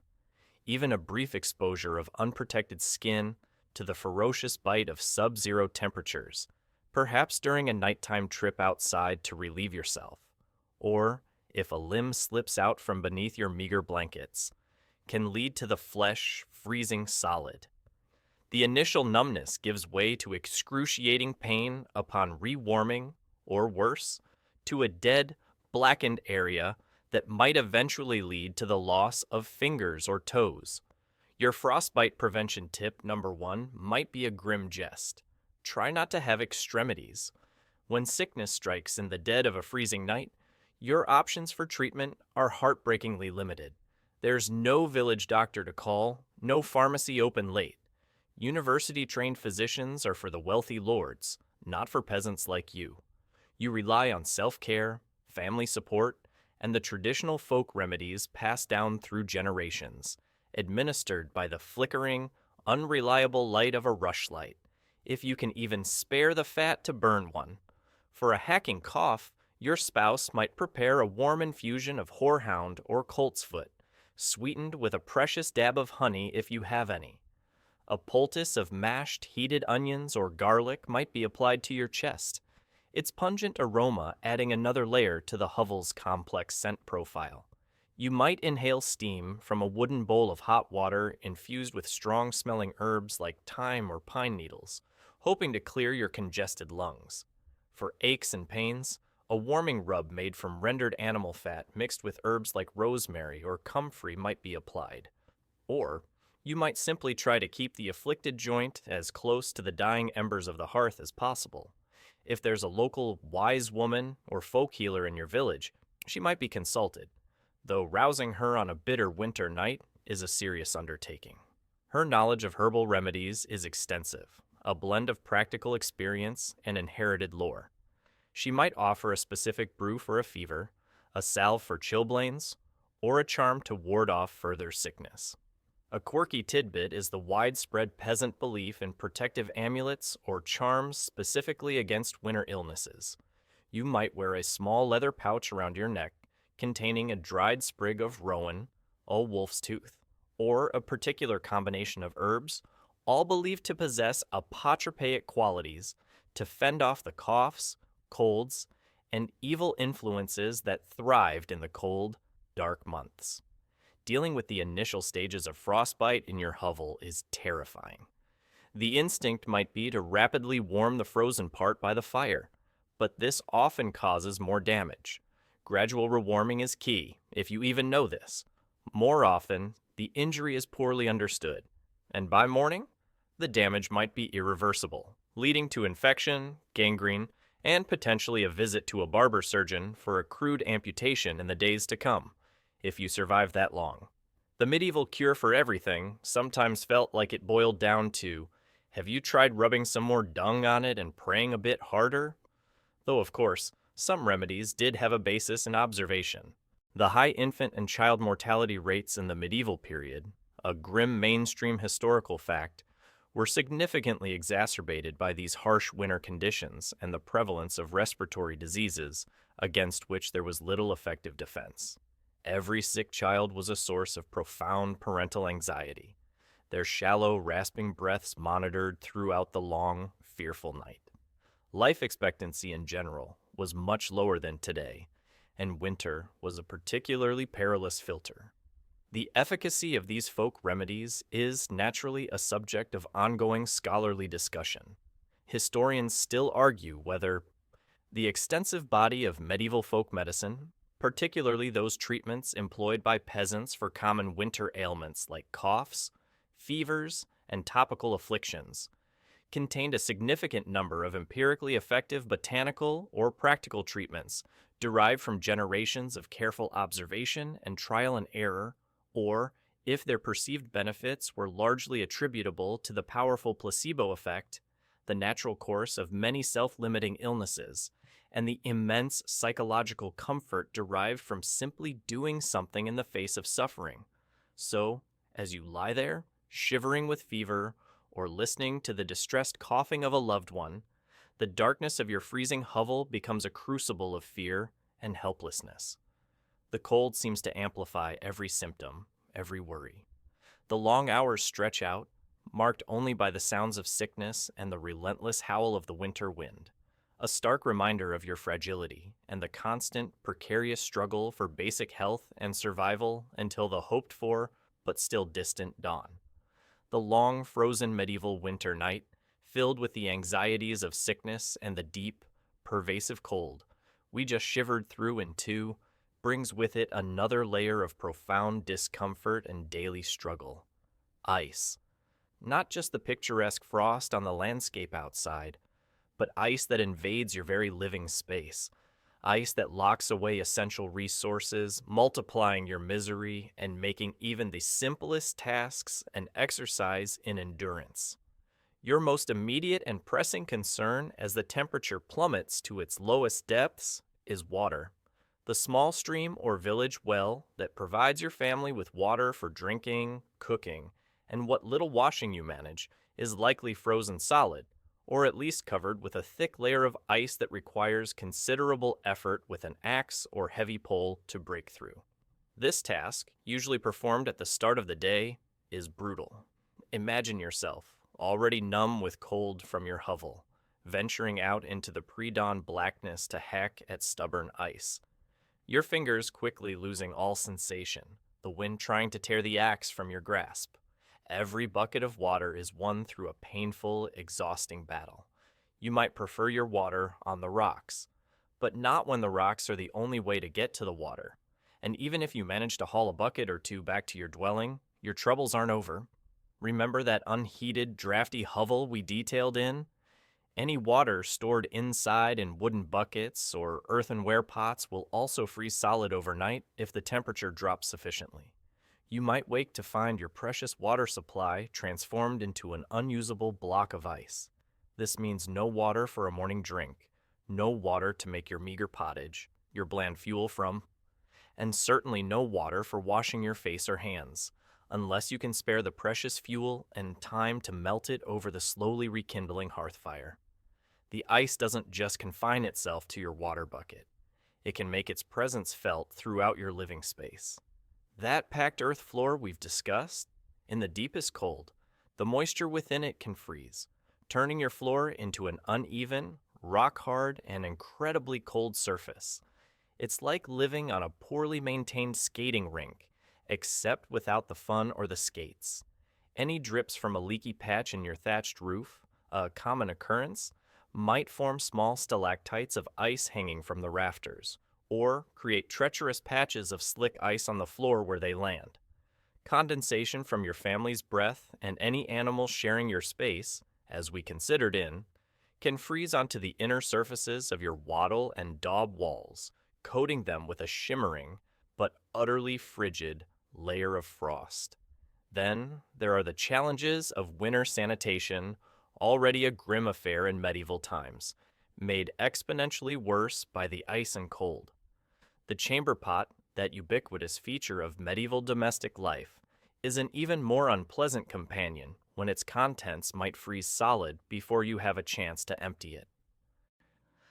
And emptying it means a trip out into the bitter cold, to toss its contents into a designated spot, or, more likely, onto a frozen refuse heap that won't decompose until the spring thaw. If your village has any kind of communal outdoor latrine, it's likely a terrifyingly cold, windswept, and possibly frozen over experience in the dead of winter. The sheer discomfort would discourage use, leading to further hygiene problems. You'd probably rate that outdoor privy experience at 0 stars, would not recommend to a friend.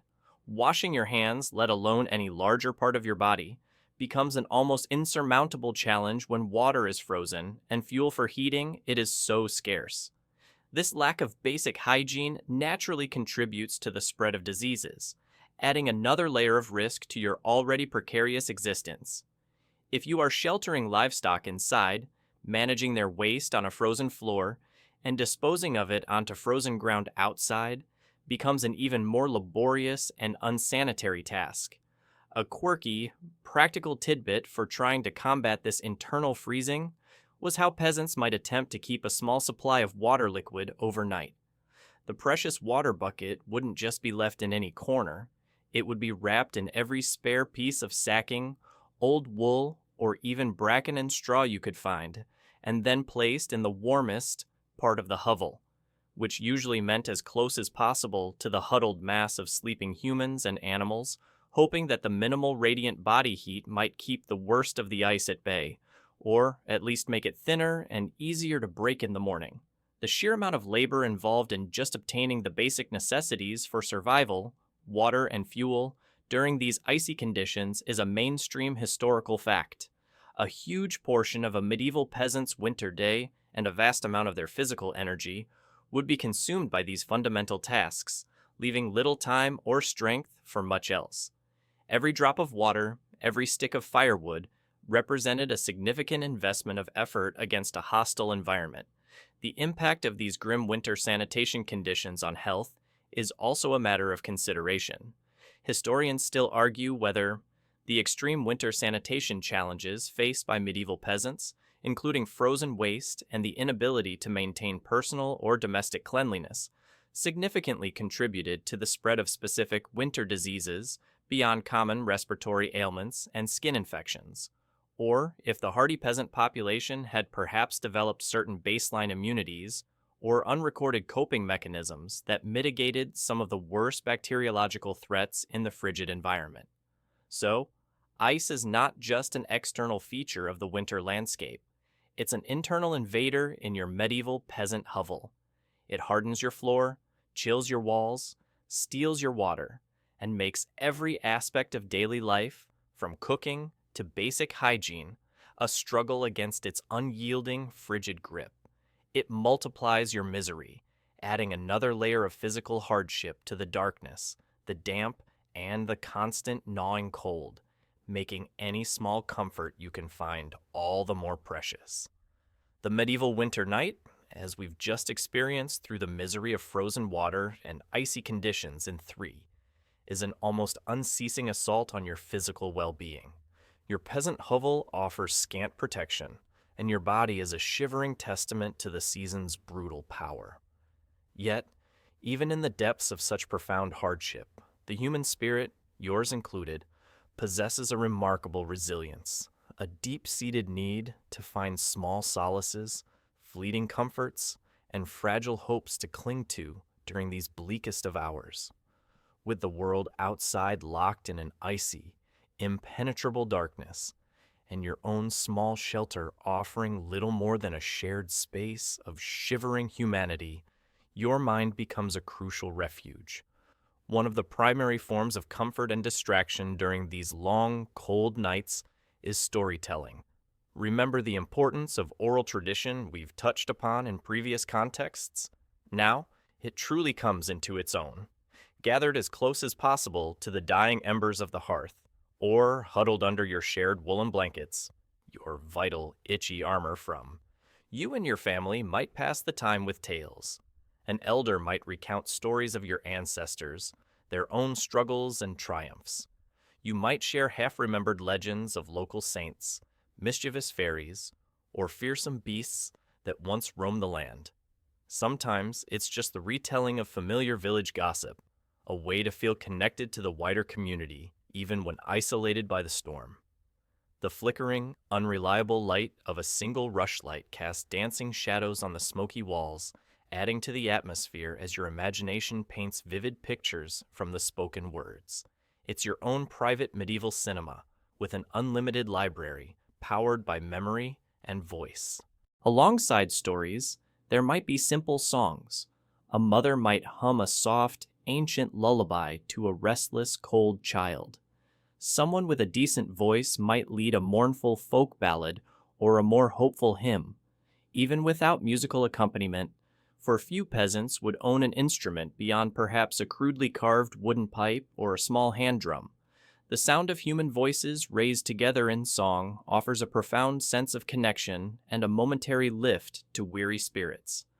The melodies might be simple, the harmonies non-existent, but the shared act of singing pushes back against the oppressive silence and the howl of the wind outside. Occasionally, you might indulge in the rare luxury of a warm drink, a true treat on a freezing night. This isn't your comforting mug of hot chocolate or spiced latte, of course. It's likely hot water, laboriously heated over the carefully tended embers, perhaps infused with some dried herbs you managed to gather and preserve from the summer, mint, chamomile, or perhaps just some bitter hedgerow leaves believed to have warming properties. If your ale supplies, your meager pantry fuel from, haven't frozen solid, you might even gently warm a small amount of weak ale. The warmth of the cup in your numb fingers, the steam carrying a faint herbal or malty aroma, the sensation of the warm liquid trickling down your throat. It's a fleeting, internal comfort that feels like a veritable spa treatment in your otherwise frigid existence. To pass the seemingly endless hours, especially if sleep is elusive due to cold or hunger, you might engage in simple indoor games, a quirky tidbit of peasant winter life. These require minimal equipment. Perhaps you've scratched a 9-men's Morris board onto a flat piece of wood or even the packed earth floor, using pebbles or dried beans as playing pieces. Finger games, riddles, and guessing games can provide a spark of amusement and mental engagement, especially for the children. Guess that shadow becomes a popular pastime when the rushlight flickers dramatically, turning everyday objects into monstrous shapes on the wall. It's not exactly high-definition entertainment, but it's a way to engage the mind and share a moment of lightheartedness. Your religious faith, that complex web of belief we explored in 2, also provides a significant source of solace. In the deep stillness of the night, you might find yourself whispering prayers. The Pater Noster, the Ave Maria, pleas to your patron saint for protection, for an end to the harsh weather, for the health of your family. The thought of upcoming religious festivals, even if their celebration will be meager by your standards, can offer a glimmer of hope. Christmas, with its promise of light in the darkness, or Candlemas in early February, signaling the very slow turning of the year towards spring, become focal points for your endurance. The importance of these oral traditions, the stories, the songs, the proverbs, the shared prayers, in pre-literate societies like yours, is a mainstream historical fact. They were not just entertainment. They were the primary means of transmitting cultural values, collective memory, moral lessons, and practical knowledge from one generation to the next. They reinforced social bonds and provided a shared framework for understanding the world, especially during the isolating and challenging winter months. Beyond these structured activities, there's the simple, profound comfort of shared human presence. Even amidst the discomforts of your huddled sleeping arrangements, the feeling of another warm body next to yours, the sound of a child's breathing, a small, unconscious gesture of affection. These are reminders that you are not alone in your struggle, caring for the more vulnerable members of your family, ensuring a child is covered, or offering a small share of your own meager warmth to an elderly parent. These acts of compassion affirm your humanity. The true nature and impact of these fleeting comforts are, of course, open to interpretation. Historians still argue whether these small shared moments of peasant comfort or leisure during the harsh medieval winters were genuinely restorative and psychologically sustaining, offering a significant counterbalance to their daily hardships, or if they were merely brief, almost insignificant interludes in an otherwise overwhelming and unremitting narrative of suffering and deprivation, their importance perhaps over-romanticized by later observers. Yet, for you, lying there in the frozen dark, these small solaces are anchors. And perhaps the most potent comfort of all is the persistent, flickering hope for spring. You dream of longer days, of the return of warmth to the earth, of green shoots emerging from the frozen ground. You talk about what you'll plant, the work that will need doing when the weather finally breaks. This collective longing, this shared anticipation of winter's end, is a powerful mental survival tool. It's the ultimate medieval blockbuster. Watching the snow finally melt from the thatch, a truly thrilling spectacle. This hope, however fragile, is a tiny flame you nurture carefully through the very coldest, darkest nights. The fleeting comforts of stories and shared hopes, which we imagined in four, eventually surrender to the sheer physical exhaustion of your medieval peasant existence. Sleep, however fitful and disturbed, finally claims you for a few precious hours. But dawn, when it eventually arrives on these coldest nights of the year, is not a gentle, welcoming friend. It's a slow, reluctant intruder, bringing with it a renewed awareness of the biting cold and the grim reality of another day of survival. You stir, not to the cheerful beeping of an alarm, but to a deeper, more insistent chill that has seeped into your very bones despite the huddle of your family. And your itchy woolen layers. Your first conscious sensation is the cold, a raw, damp, penetrating cold that makes every muscle ache and your teeth want to chatter.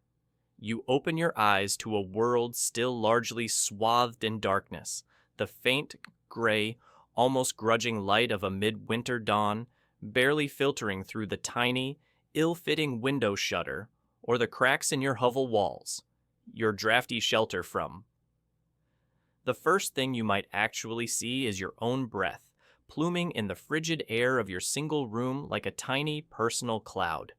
It's nature's way of saying, "Good morning, it's still absolutely freezing." The world outside, and indeed much of the world inside, is rimed with ice. Remember those frozen water buckets and icy floors from 3? They are still very much a feature. Frost patterns might coat the inside of your walls, delicate and beautiful in their own way, but a stark reminder of the sub-zero temperatures you've just endured. Any drips from the thatch overhead may have formed small, glistening icicles. It's a picturesque scene of winter hardship if you had the luxury or energy to appreciate the aesthetics, which, frankly, you don't. Your immediate, overriding priority upon waking is the fire, that sacred, smoky hearth we tended in, which was carefully banked with ashes the night before. Under the curfew's chill, one now holds the key to your immediate comfort, if not your long-term survival. With fingers numb and stiff from the cold, you or another family member will painstakingly uncover the embers, praying that a spark of life remains. You'll add the smallest, driest pieces of tinder you possess, perhaps some carefully saved birch bark or a tuft of dry moss, and then blow, gently at first, then with more urgency, coaxing that tiny spark into a flame. The first wisps of smoke, acrid and eye-watering, are a welcome sight, quickly followed by the first tentative flicker of a proper flame. This small, growing fire is the true sun of your winter morning. Once the fire is established, a quick, anxious check of your family members ensues, especially the youngest and the oldest, who are most vulnerable to the night's cold. Are they breathing steadily? Is their skin too cold? Any worrying coughs that developed or worsened during the night? Those sicknesses from two? If you brought any livestock indoors, your beastly bedfellows from, they too are checked. Their survival is intertwined with your own. A quirky tidbit of peasant lore might involve observing the smoke from this newly kindled fire. Its direction, color, or the way it rises could be interpreted as an omen for the day's weather. A very medieval and probably not very accurate meteorological forecast. As a small pocket of warmth slowly begins to radiate from the hearth, a profound, almost visceral sense of relief might wash over you. You've made it. You've survived another one of winter's coldest nights. It's a small, grim victory, but a victory nonetheless. This feeling, however, is often quickly tempered by the daunting prospect of the day ahead. The cycle of toil, the endless quest for food, your meager pantry fuel from, and fuel, the constant battle against the elements. It all begins anew. Your hovel's highly effective wake-up call service, a unique blend of sub-zero temperatures and perhaps a rooster outside whose crow sounds suspiciously like it has pneumonia, ensures you don't linger in bed. The cyclical nature of your peasant life, a mainstream historical fact, is dictated almost entirely by daylight hours and the rhythm of the seasons. Winter dawn doesn't just signal the start of a new day, it marks the resumption of an urgent, unceasing struggle for warmth, sustenance, and survival against the harshest conditions imaginable. There's no hitting the snooze button on medieval winter. The dominant emotion you feel upon waking on such a morning is a complex thing. Historians still argue whether the predominant feeling experienced by a medieval peasant after enduring a brutal winter night was one of profound gratitude and a quiet, resilient relief at simply having survived until dawn, or if it was a more pervasive sense of weary resignation and almost stoic dread at the immediate prospect of facing another day of unrelenting hardship and privation. Is it, thank God we're alive, or, oh no, not another one of these days? Likely, it's a complicated, unspoken mix of both. Your morning stretches are probably less about yoga and more about the agonizing process of uncurling your body from the tight, fetal position you instinctively adopted for warmth during the night. Your joints stiff and protesting, but you do it. You rise, you face the cold. You begin the tasks that will, with luck, see you through to the next equally challenging night. You have endured. And with that thought, your journey through the very coldest nights of a medieval peasant's year draws to its close. The biting wind that howled around your imagined hovel begins to soften now, replaced by the gentle sigh of air in your own, much warmer room. The oppressive, pre-dawn gloom, so thick you could almost touch it, lightens and dissolves into the familiar, comforting level of darkness you've chosen for your own rest.